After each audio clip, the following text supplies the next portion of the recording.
It's time to review part 2 of the leap battle scene. Let's go. Before we start, subscribe. Thank you, now let's go. Oh, and for those of you who are new here, my name's Nick and I'm a professional ballet dancer. She gets up, she says, "Oh, I'm not stopping." All right, let's go. Look at, oh, ande dan pirouette. Oh, let's go back. The actual pirouette was crazy. We'll talk about that in a second. But I want you to take very close note of this prep. Watch very closely now. Look at how her shoulders have gone overcrossed. She overcrosses a ton, and actually the body is no longer square in any manner whatsoever. Her back arm is completely behind her. We call that a wind-up preparation, which of course is technically incorrect, but it's a very common mistake in beginners.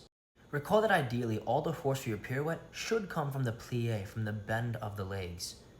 Now yes, the arms will help you a little bit, but you really should be able to do 3 pirouettes clean, especially en dehors, with just your plie. That means with your arms strapped to your chest, on your hips, you should be able to do 3 pirouettes well.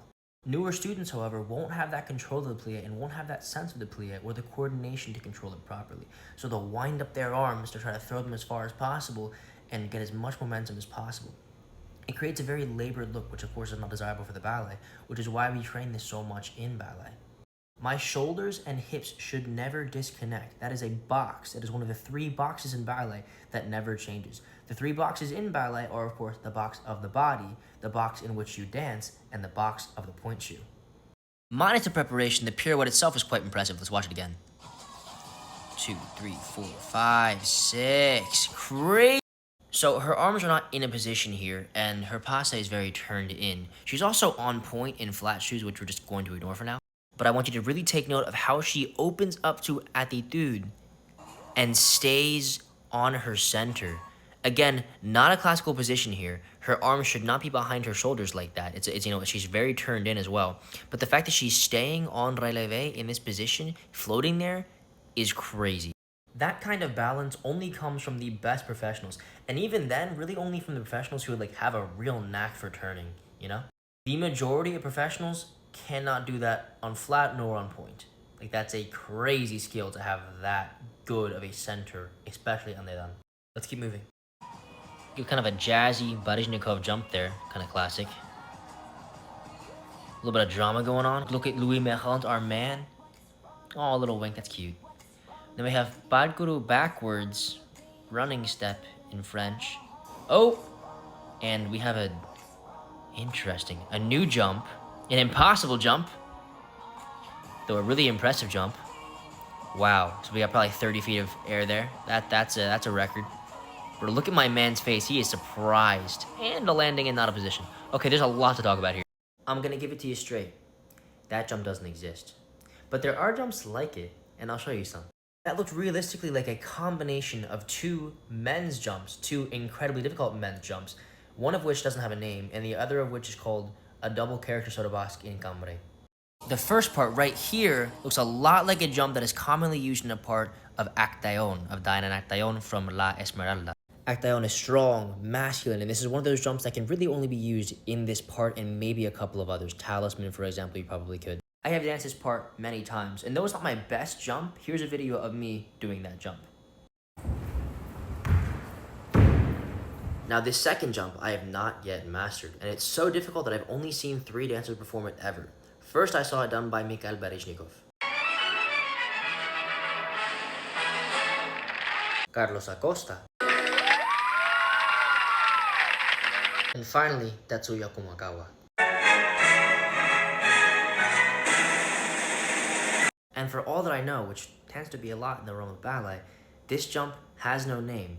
Now, a lot of times when a dancer will create a new big jump like this that really only a few dancers can do because it's so technically and physically challenging, that jump will be named after them and earn their last name. For example, the Schofius jump, which was created by Peter Schofius. Now, the majority of jumps in ballet are classified by their etymology, and we can break this jump down and see that it takes off from one foot, it goes around, so it's entourna, and it kind of resembles a soleshab, but we're really getting into, fuzzy territory here. We could also call it a jeté.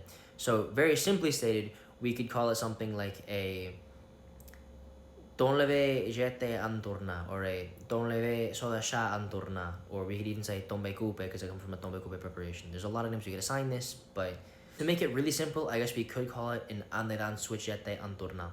That's like the easiest way to say it, I think. And let it be known that the dancers I showed are some of the greatest dancers of the history of ballet, firstly. They're also men, so they're assigned higher jumps because they can jump a little bit higher on average. And then thirdly, they're some of the highest jumpers of all time. Tatsuya Komakawa and Baryshnikov, and of course Carlos Acosta, why they agreed to have been some of the strongest dancers in the history of ballet. So this is not an easy jump by any stretch. And recall that the dancer in this video did a combination of the two jumps.